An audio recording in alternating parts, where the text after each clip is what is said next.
This is Seahawks Stories, 50th Season Edition, presented by Emerald City Athletics. Seahawks Stories 50th Season Edition is presented by Emerald City Athletics. Welcome back. Welcome in. Yeah, we've been on the golf course all day. That's why I look like this. That's why Sidney Rice looks like this. Although Sidney probably had a far more productive day on the golf course than I did. That's just part of who he is. We are going to dive into some stories. Sid, thanks for taking some time today. Thank you guys for having me. Exciting day, exciting week today, tomorrow. And a season. Yes. Right? Like 50th anniversary. It's cool. And I know that you have been part of other organizations, and I know that you are a integral part of the Vikings organization, but I still think of you as a Seahawk. Is that hard to differentiate between your either personality or persona as a Seahawk versus a Viking? It's not. I still embrace my years as a Viking. They gave me an opportunity to fulfill a childhood dream and playing in the NFL, which was phenomenal. But I think my most spectacular years magical years were in Seattle. I was there to be able to witness a lot of amazing things. Obviously win a championship there as well and be a part of one of the greatest defenses of all time. So your wide receiving room was? Shoot, who do we have? We had Jermaine Curse. He was my rookie. I still have his number saved in my phone as J8 because they gave him a single-digit number. Back then, you couldn't get a double-digit number you couldn't get a single-digit number as a receiver. So if you didn't know you're going to make the team, that would give you a single-digit in USC. But still J8 in my phone. He proved himself, done really well. Him and Doug Baldwin as well. Mm-hmm. Who else do we have? Ricardo Lockett. We had a phenomenal group. So Doug, Jermaine, myself, Golden Tate, and the list goes on. Phenomenal group of guys. Not that every wide receiving group isn't competitive, because they all are, in my experience. But when you've got guys like Doug, Jermaine, Golden, Percy. You're saying Percy, right? Like, how does that level up the intensity, but also just the attention to detail in practice and in games of what you're going to do? I mean, it was expected from the group. And if you're going against the Legion of Boom, that's the time that the Legion of Boom was deemed the Legion of Boom. You got to come with it every single day. You got the best group of defensive backs in the NFL, and their attitude was exactly that. Yep. Did you love or hate that name? I can love it because I didn't have to go against them in practice, right? I could see that. But if you're going against them in practice, how much trash talking happened in the locker room? Because you're like, dudes,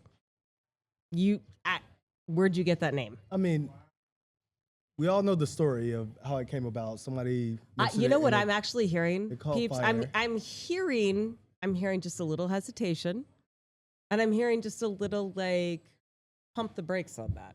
No, I love it. I mean, it's great for them. I think they owned it.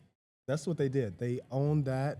They took it to a whole new level, and you'll never talk about an amazing defense in the National Football League and not mention the Legion of Boom. So they owned it. They took it. Cam Chancellor, Brendan Browner, Earl Thomas, Richard Sherman, Byron Maxwell, those guys took that name and they owned it. And, I mean, it's well-deserved. One of the greatest defenses of all time. How did they make you better personally? I mean, you come in, you got to know you got to compete. That's it. That was our motto, compete, you tap in, you come in. And those guys, every single time,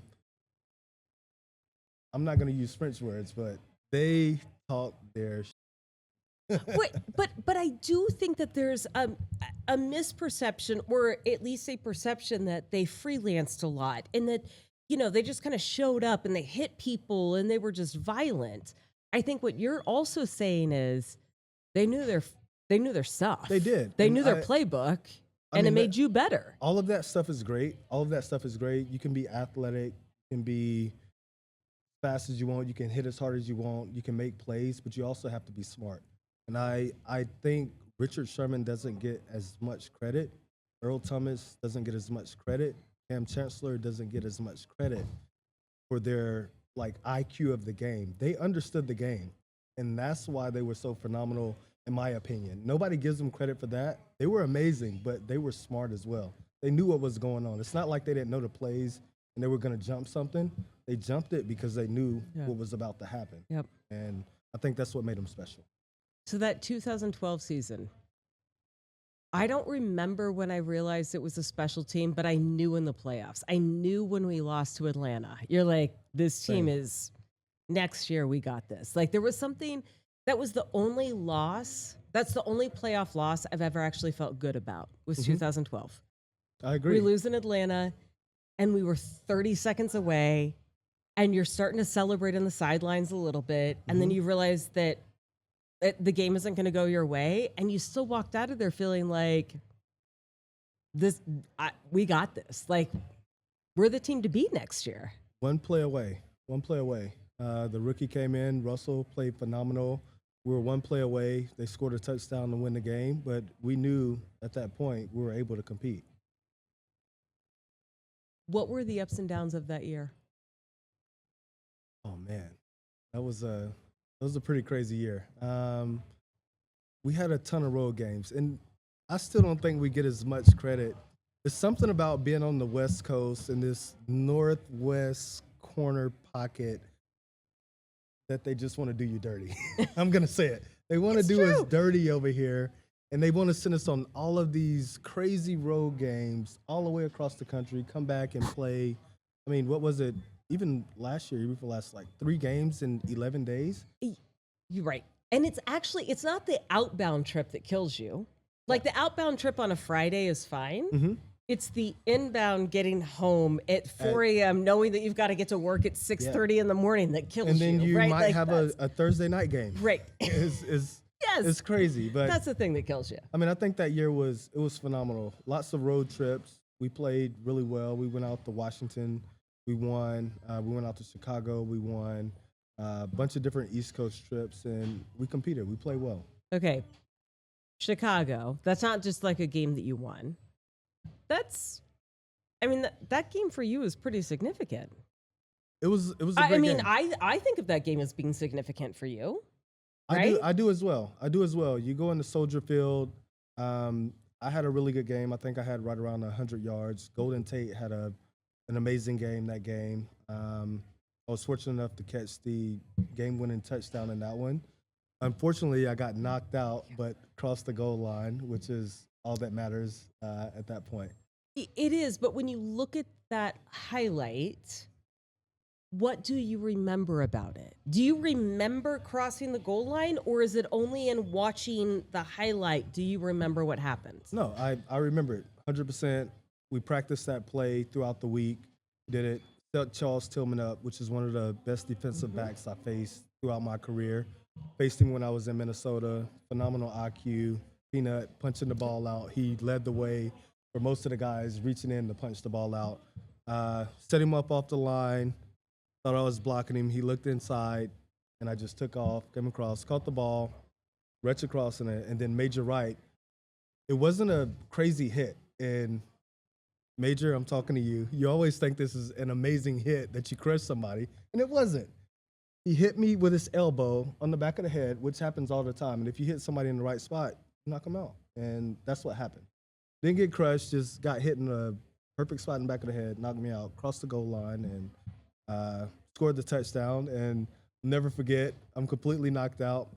Then Anthony McCoy is reaching down, pulling me up. And the next thing I know, I'm looking up, and Strick is pushing him like he's knocked out. Get off of him. So they came to the rescue, was completely fine after that. Came to immediately, and first question was, did I get across?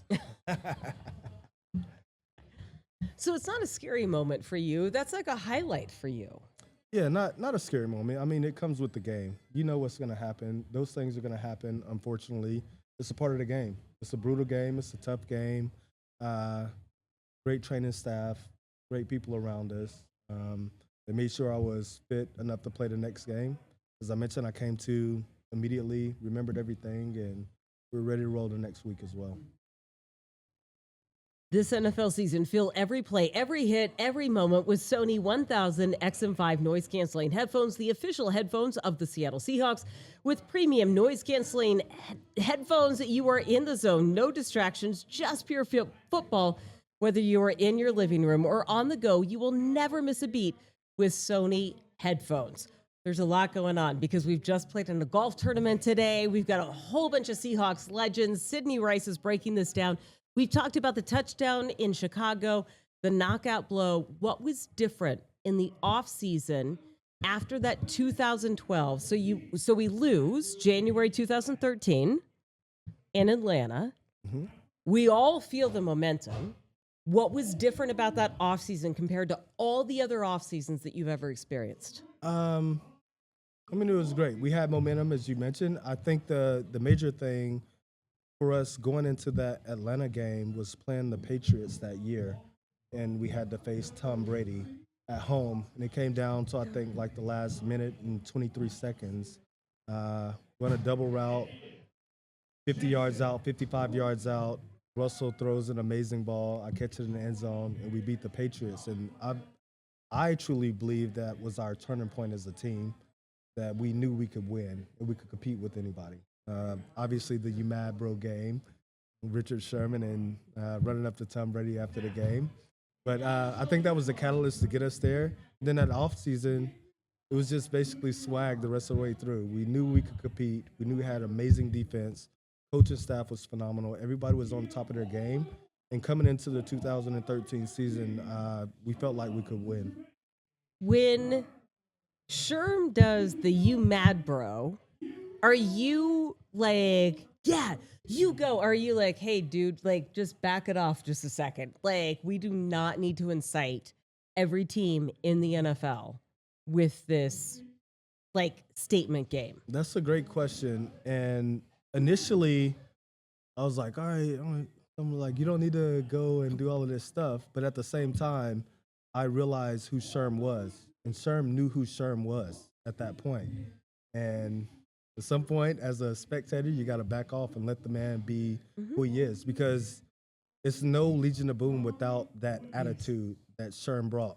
And he brought the same attitude in practice every single day. I mean, it was battles in practice every single day, locker room, trash talk. And he owned his stuff. He knew he was smart. He knew he was a great player. And you can't not have that and be as successful as you are. So I had to learn myself to let Sherm be Sherm, and then you deal with everything else that comes with it. But as far as that, no problem with it. I honestly feel the same way. I often thought, man, because I'm several years older than you guys, and I'm like, oh, shoot, like, what happens when he gets older? And then I've watched Sherm still be who he is. And then to be more comfortable with that, like to be more comfortable with who I am, and to super appreciate that he knew that about himself way early in his career. Yeah, and I just love that. Very important. He owned it. He knew it. And obviously successful on the field, off the field as well. So super excited for him. Okay, I think your name just got called. So we're going to let you go out there in just a second. But I am going to wrap up this with, look, you had some awesome highlights with the Seahawks. What's the one story that you tell most often about your time with Seattle? Oh, my goodness. That is a doozy there. Let's see. So many different things. I'm just fortunate enough to be a part of an organization and a fan base that's welcoming. I think I was one of the first guys that stayed here, continue to start businesses, support the community, do things in the community. And a lot of guys followed, and they realized it's a great place. It's a great place to build relationships, start businesses. The community is amazing. And I'll just leave it at that. I'm very fortunate. Love this city. Love everything about it. Love the people. Love the organization. And I'm grateful for the opportunity and the moments that I had as a Seattle Seahawks. We are so grateful that Sidney Rice spent some time with us today. It has been a long day on the golf course, but we love diving into stories from 50 seasons of the Seahawks. Thank you to Sidney. Thanks to you for watching. I got one more thing. Oh, I'm sorry. My guy just got into the Hall of Fame. the greatest mascot of all time, Blitz, my guy. Congratulations. Absolutely amazing. Thank you so much for everything you do for the community and our organization. Go Hawks. Couldn't have said it any better myself. We'll see you next time.